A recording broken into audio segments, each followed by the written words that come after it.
Mr. President. I ask you to be citizens, not spectators. I ask you to be citizens. I ask you to be citizens, not spectators. Responsible citizens, building your communities and our nation. Mr. President. Mr. President. Mr. President. Mr. President. Mr. President. Mr. President. Mr. President. Mr. President. Mr. President. Mr. President. Mr. President.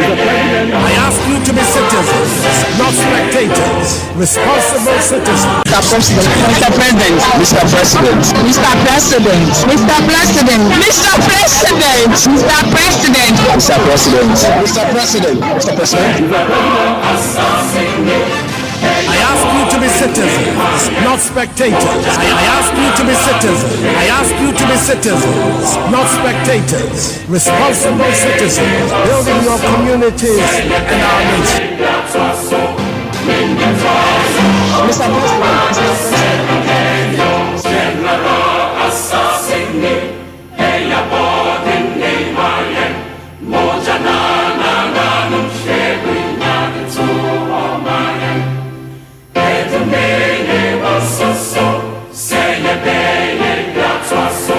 Right, Anopai, ma yana wase se uguswa wuti Akoma 87.9 FM. Na ebraso se ya address Ghana mampani Adodankwa Akufo-Addo. On behalf of over 30 million Ghanaians, Anopai Ghana mampani ya chiao ema wache. Na Ghana for suma ye na Anopai Akoma FM. Se yan kanchina mampani Adodankwa Akufo-Addo. Na yemisa wo mampani Adodankwa Akufo-Addo. Na yenka wo mampani Adodankwa Akufo-Addo. Of a niema ekoso in our country.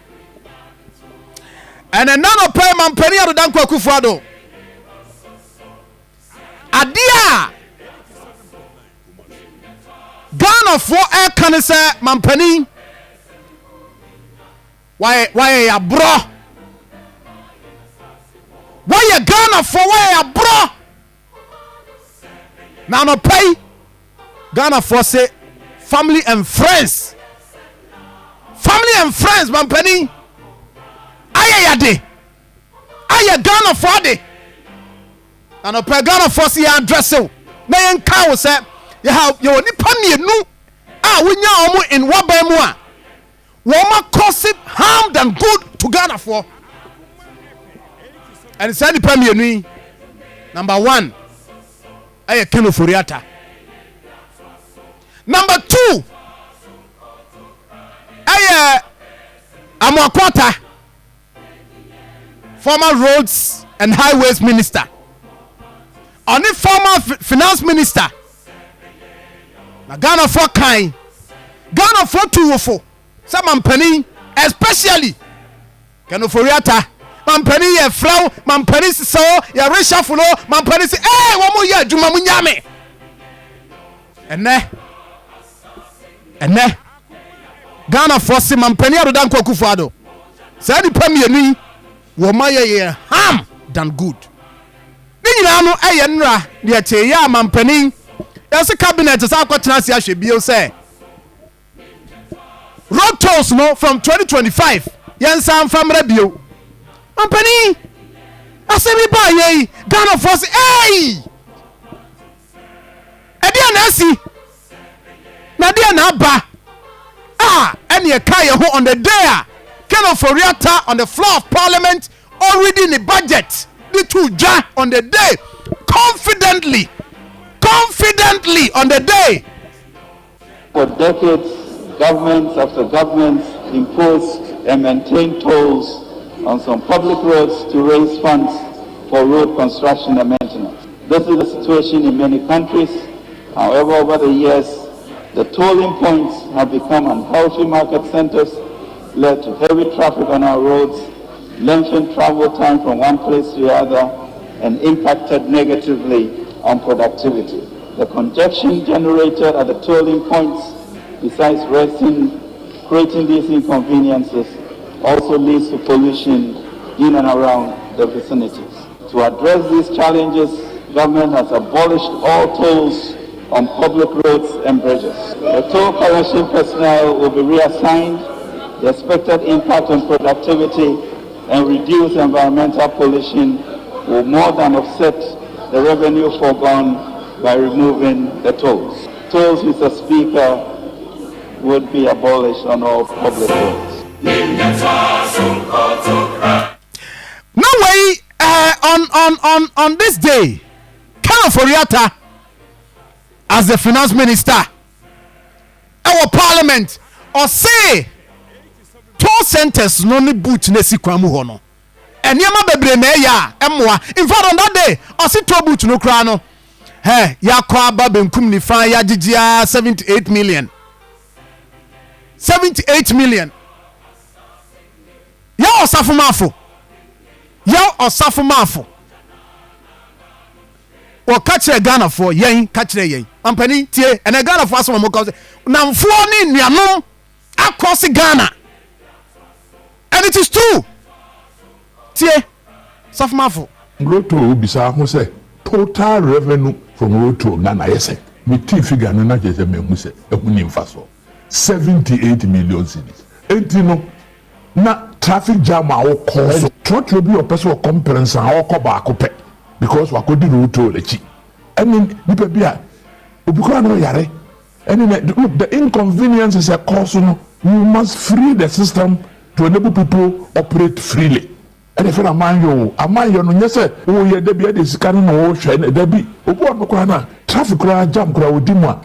They come according to me. He can't stand this type of trafficking. And your name be a ma unnecessary ban is you free or back your route.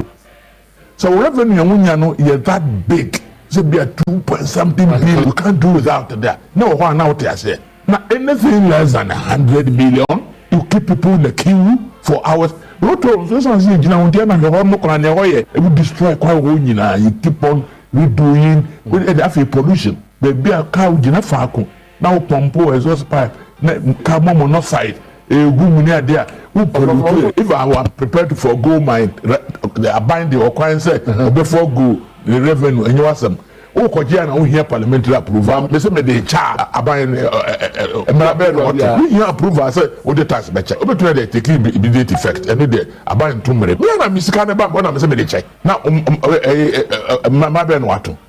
Sadia way a decision between two key people. Samba Kaya, they are kind of Oforiatta announcing the cancellation, the abolishment of road tolls collection. That day, Ahumachi and the second attack. From you know, the second attack, the statement, bam. I say, Masa, more tobu chonyina mufrio, creating confusion in the country. Even the speaker, creating confusion in the system. Speaker, even the speaker was confused. The speaker was angry. So those are policy proposals that the minister has presented to the House. Until they are approved, nobody, and I mean nobody, has the authority to start implementing something that doesn't exist.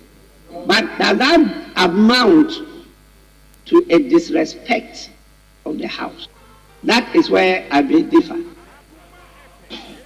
The minister, because this is not a court of law, might have misunderstood or misapplied the law. And so it's for us to draw his attention and tell him that you have no such authority.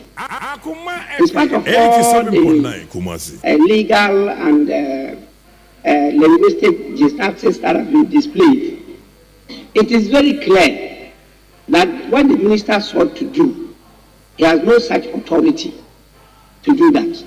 It's not a matter of operationalization of the law. There is no such law for him to operationalize. There is no such law. The law we have now has imposed the fees that we have been collecting. So it's being implemented. It's not like it's something you are going to now start. Now, adeɛ wei baayɛ mampani adedankɔ Akufo-Addo wei nyinaa ti Ghanafoɔ adwadifoɔ a wɔn wɔ toll booth ɛde nsɛm wɔn nsa gu fam pakyɛw mampani yɛsrɛw adeɛ yi na kanoforiata ɛne amakwata kyɛ sɛ wɔn aka mo ho abom kikikikikiki kyɛ sɛ ma yɛntɔn yɛ nneɛma nwie ma yɛ 1 month mpo ne yɛmfa ntɔn yɛ nneɛma amakwata si dabi adeɛ no mu nyae na sɛ mu gyae kora no a mu gyae a yɛde ba bɛyɛ dwonsodan yɛde bɛyɛ dwonsodan ama nkurɔfoɔ adwonsom ti kaa no duru hɔ look at this adeɛ no a yɛkyerɛkyerɛ mu sɛ traffic unnecessary traffic generate 78 million Ghana cedis ɛnyɛ enough nti no yɛntomu na yɛnyi nkurɔfoɔ firi hɔ in fact wɔn a wɔyɛ adwuma kora toll booth workers eduru baabi wɔn kɔ ministry of roads and highways ɛma mu 15 yɛkyi wɔn adan because wɔn ti fie yɛyi wɔn di aban hyɛ wɔn bɔ sɛ yɛyi mu no yɛbɛre asan ne mu ama adwuma yɛ yɛama wɔn adwuma anyɛ because Amakwata a wɔyɛ roads and highways minister wɔse yɛde bɛyɛ washroom urinal nti yɛtu kwan ne yɛduru hɔ no adwonsɔdeɛ ne a ɛno kora akyi wɔ ɔba bɛkyerɛkyerɛ ma bɛdefende. Listen, we have come out with a lot of suggestions. We even want to refurbish all those toll booth structures to provide proper and decent washrooms, for instance, for the use by motorists, so that we advise them, to desist from the practice that we see at times. You find out or you see cars stopping, indiscriminately on the highway, and people getting out, to as we usually say it, urinating.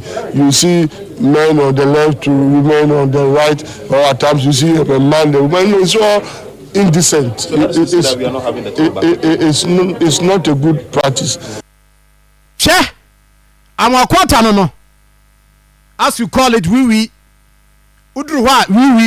mampani. I'm a quarter ya na kopa asem.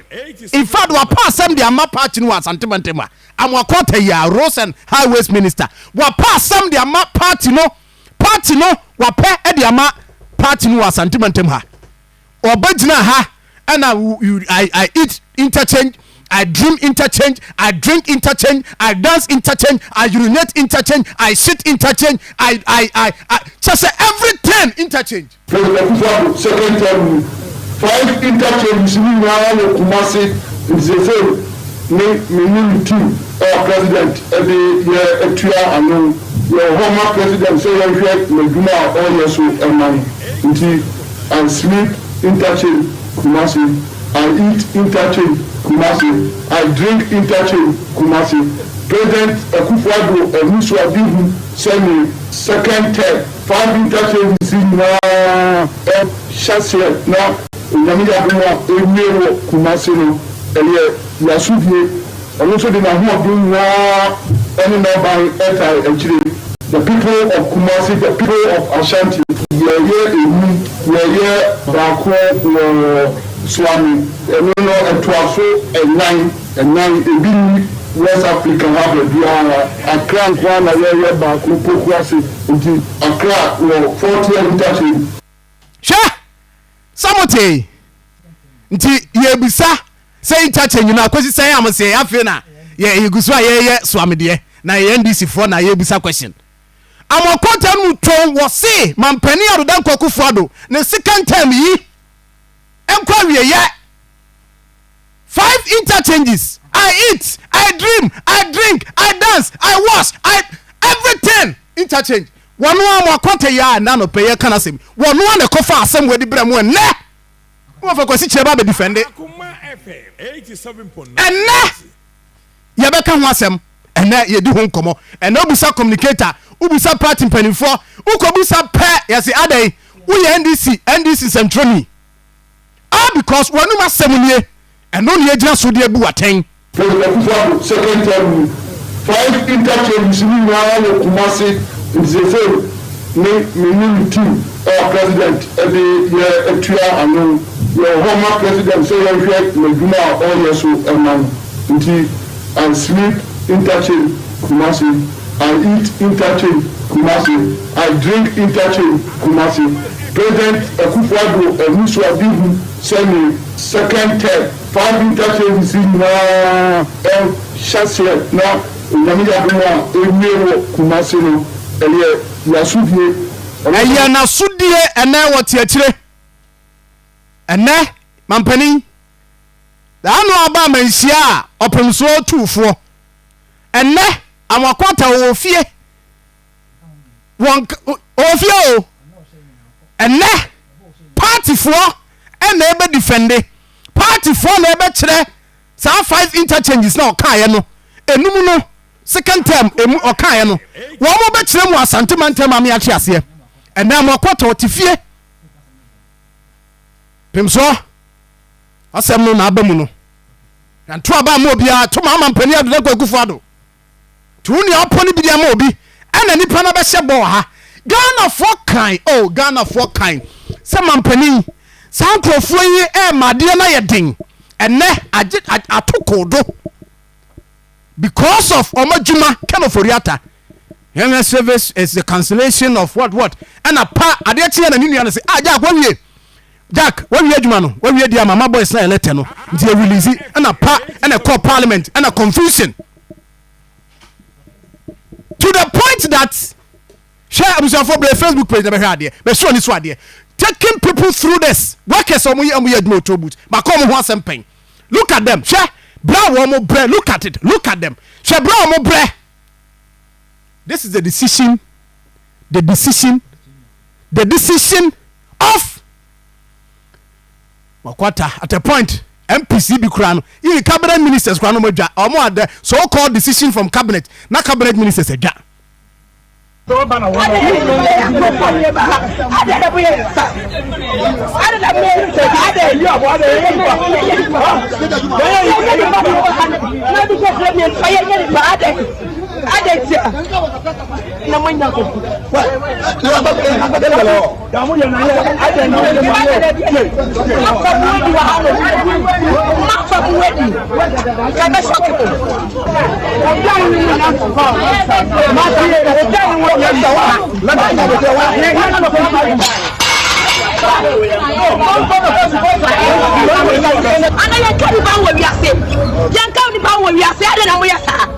Adana mukwa mutini pa kuma saade money how be how was it we you want 3 months for one to your kanka by this time was striking nonsense I'm going to pass some side mo nyani pa mo jani mu mo jani mo nyani bla na wo yemu ye tire wi mi hata ye ye kobi na hata ye wo wi adana mo mutini pa boss adai now the get the miami na go what do na so na go police what the get miami na go onu be what do na so na who need disability you go to our kingsway you go to disability or kingsway na the way na miami adai me what the get miami side adai to now say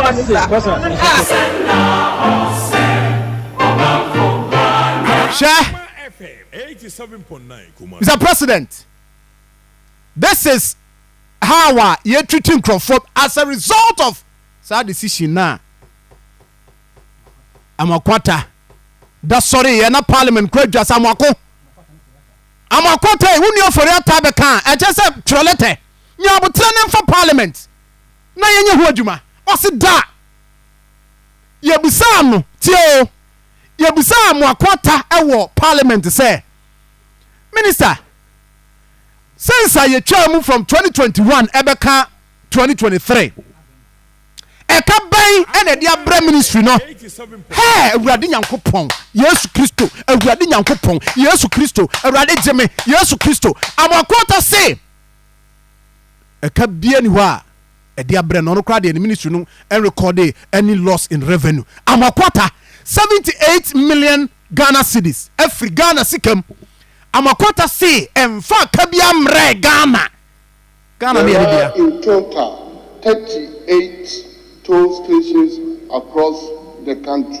There has been no loss of revenue to the Ministry of Roads and Highways since there are in total 38 toll stations across the country. There has been no loss of revenue to the Ministry of Roads and Highways since the cessation of the correction of road tolls. Yeah, what in wasum by bro for my can tree or say ministry no since a binding yes or jai toll boot to Jino ministry no recorded loss be affecting ministry no revenue.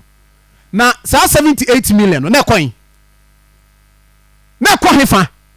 So if the mo can say mo record any loss and I say affecting revenue. Yes can na coin. Na coin fa. Amakwata. Na coin. Na mampani ye catch us say reshuffle. And ne se ne Dr. Mahmoud Baumia sofa bibia. Mampani wo na abebeje sobo no ana wo na sobo no ye de bebo because major decisions I will take here e be affect no and e bini oh can for your time ko order be can wo ye adwuma na Ghana haircut mampani na wa there will be no haircut near cutting crop for hair no more lead no more mislead no more do for her mampani na difficult am and if we are suffering today if something is not going on well today and look at that. Listen to a sensible statement. You see, so that is it. You're competent. I don't know what you're competent with. I'm penny. Yeah. One more. Unfortunately, I'm by extra time. As I so watch it, I know say what. Now, as I so watch on the ministry, no, a hefano or buy a cotton. A hefano no cotton. Baby anamo kwata tino no nti hobi ana Akoma FM baby anamo kwata tino no nti hobi ana no ministry ni abo baby ama no or see there is no sense in it say ye ti krom na yenji to yenji because ye be maintain road no look at contrary to the amakwata keka no any there safuma for kan say nyansa bi anim see ebedi traffic so na sika ya agege 78 million Ghana cedis. Come on, 78 million Ghana cedis enye sika mfa momo. Listen to Asenso Boache. Many countries they use the tolls that they collect from the proceeds from road tolls to finance maintenance, but in our case I think it's a good time for us to start the discussion to bring this road tolls back. Get money to maintain our roads. That is very important. So our ministry, we have started the process by engaging the various stakeholders to get their buy-in to make sure that we bring the road toll back. This is very important. I have never seen any serious country where they don't toll their road. Yeah, but in our country, anytime that you want to take money from citizens, we politicize it. So everything is politicized. We bring the road toll back. This is very important. I have never seen any serious country.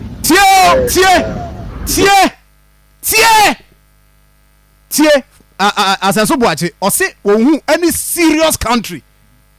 Important. I have never seen any serious country where they don't toll their road.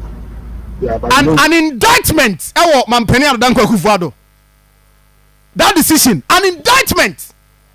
Your own minister, but I say one of the hair and and cause any revenue gap until we're okay. But I was say when any serious country or because when you do road tolls because we maintain crime. Mampani, two ministers, our term, the same ministry. Baku serious. Baku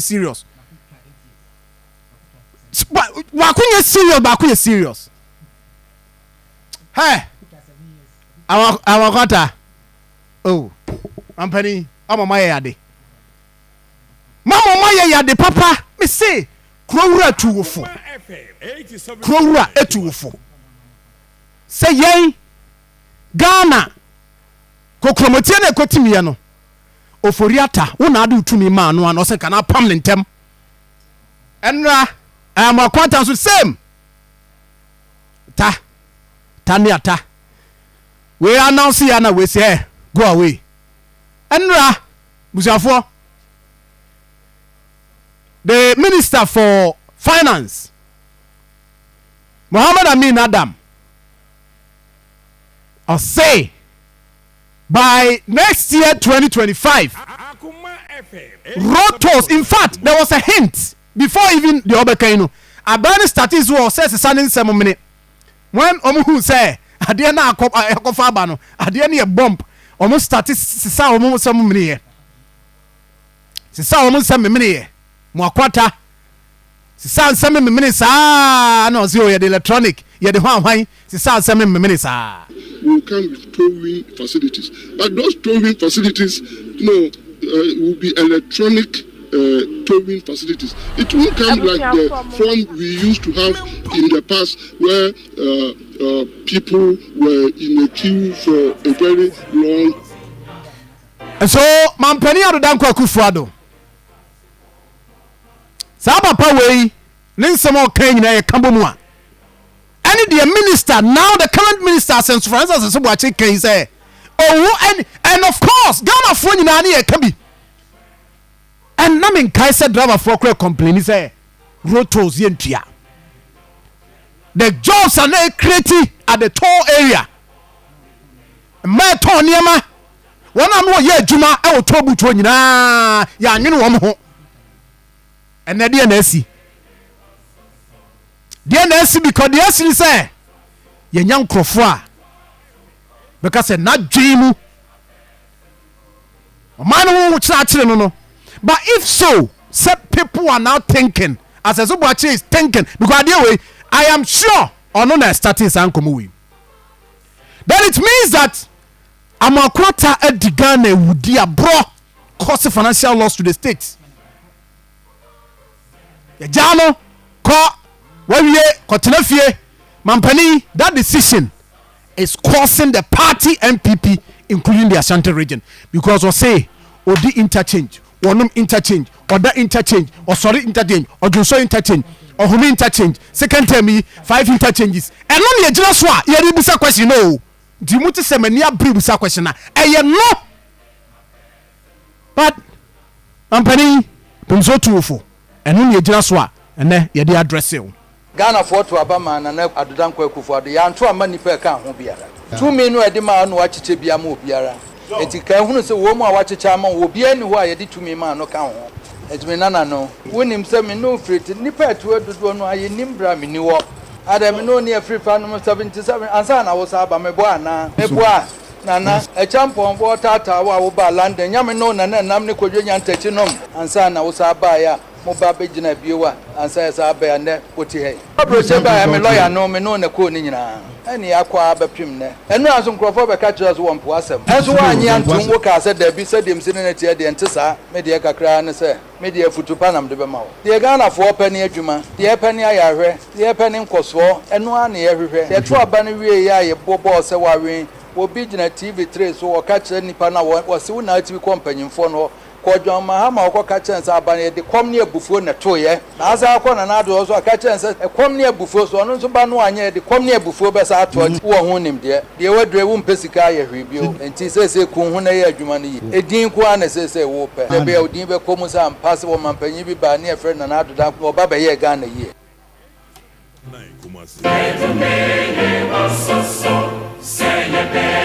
Okay, I was that is that to the president and Adodanko Kufuado.